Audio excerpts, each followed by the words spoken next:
Kok. Assalamualaikum warahmatullahi wabarakatuh. Perkenalkan, nama saya Hanuningga Pratiwi dengan NIM 24134011. Pada kesempatan kali ini, saya akan menjelaskan tentang analisis fundamental dan teknikal saham pada PT Bank Rakyat Indonesia Tbk BBRI dan PT Kalbe Farma Tbk KLBV. Nah, yang pertama itu ada analisis fundamental. Ini merupakan metode analisis yang digunakan untuk menilai kondisi dan kinerja perusahaan melalui laporan keuangan.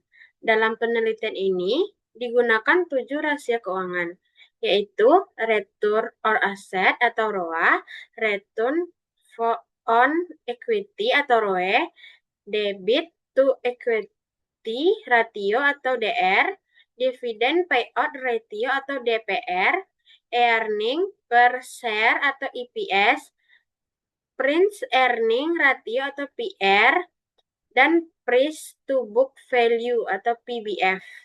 Rasio-rasio tersebut ini digunakan untuk mengukur profitabilitas, struktur modal, dan juga kemampuan menghasilkan laba, serta evaluasi perusahaan.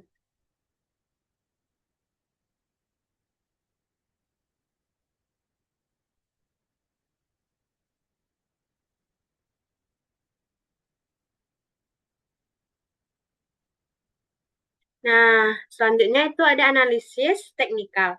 Analisis teknikal ini merupakan metode analisis yang menggunakan data historis harga saham untuk memprediksi arah pergerakan harga di masa depan. Dalam penelitian ini digunakan indikator Moving Average 50 atau MA50. Indikator ini digunakan untuk melihat tren harga saham dan menentukan momentum pasar serta membantu investor dalam mengambil keputusan pembelian atau penjualan saham.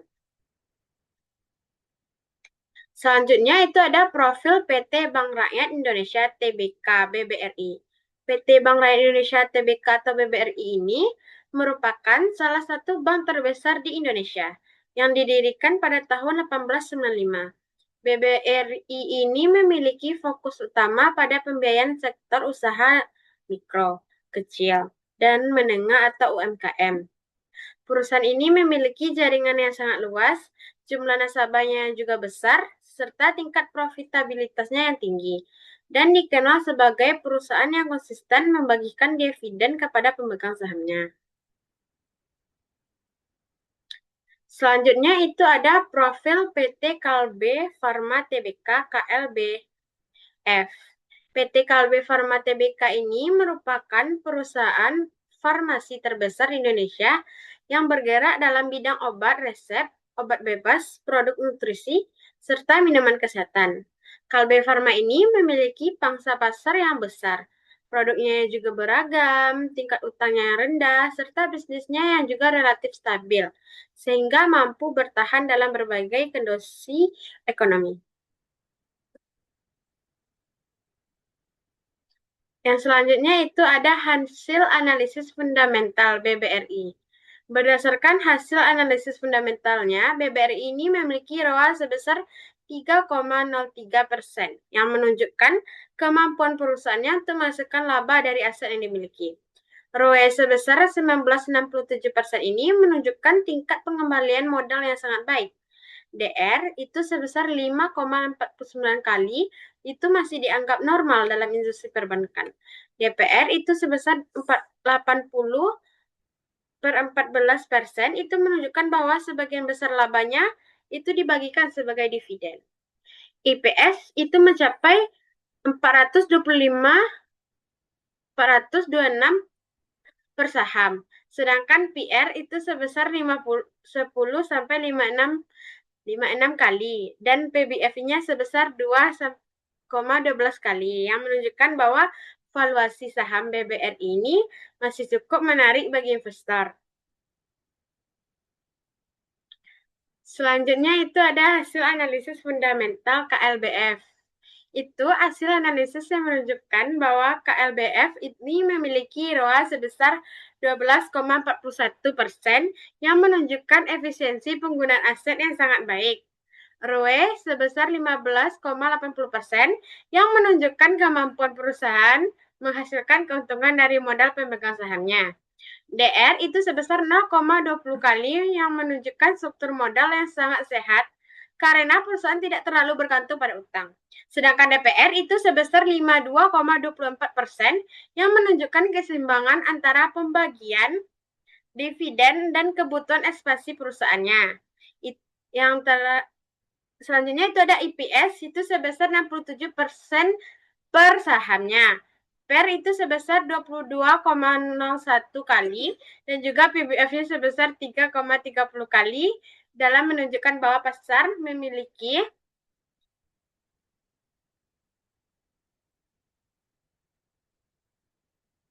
Yang selanjutnya itu ada analisis teknikal BBRI. Berdasarkan indikator MA50, harga saham BBRI ini bergerak di atas garis moving average.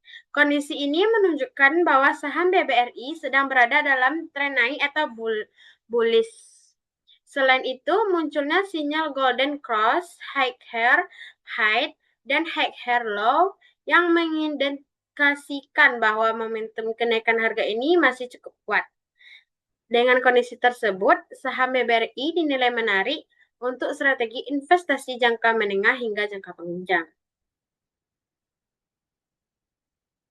Selanjutnya itu ada analisis teknikal KLBF. Pada saham KLBF ini, harga sahamnya bergerak mendekati garis MA50 dan cenderung bergerak di sideways. Kondisi ini menunjukkan bahwa pasar yang masih menunggu katalis atau faktor pendorong baru yang dapat meningkatkan harga saham. Momentum pergerakan saham KLBF ini sangat relatif lemah dibandingkan BBRI, sehingga investornya juga perlu lebih berhati-hati dalam menentukan waktu pembeliannya. Selanjutnya itu ada perbandingan BBRI dan KLBF.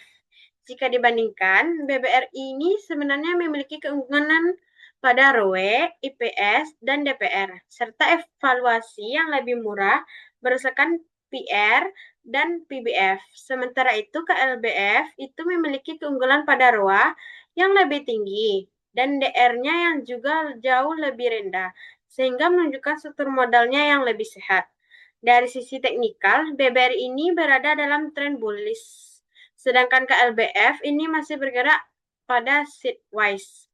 Hal ini menunjukkan bahwa BBRI ini memiliki momentum pasar yang lebih kuat dibanding KLBF. Selanjutnya itu ada kelebihan dan juga kekurangan.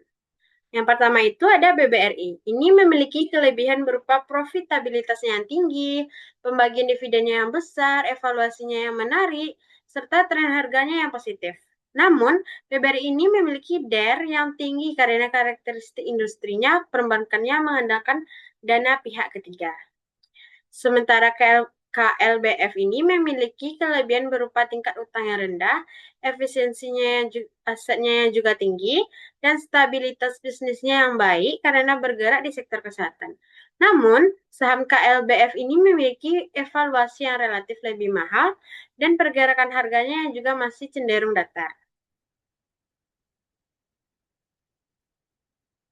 Selanjutnya itu yang terakhir ada kesimpulan. Nah, jadi BBRI dan KLBF ini sama-sama memiliki fundamental yang baik dan layak dijadikan pilihan investasi.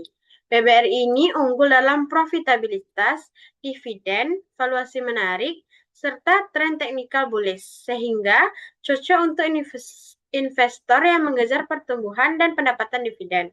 Sementara KLBF ini lebih unggul dalam efisiensi aset, rendahnya utang, dan stabilitas bisnis, sehingga cocok untuk investor dengan profil risikonya yang lebih rendah. Baik, mungkin itu saja pemaparan materi yang dapat saya sampaikan. Terima kasih atas perhatian Ibu dan juga teman-teman. Assalamualaikum warahmatullahi wabarakatuh.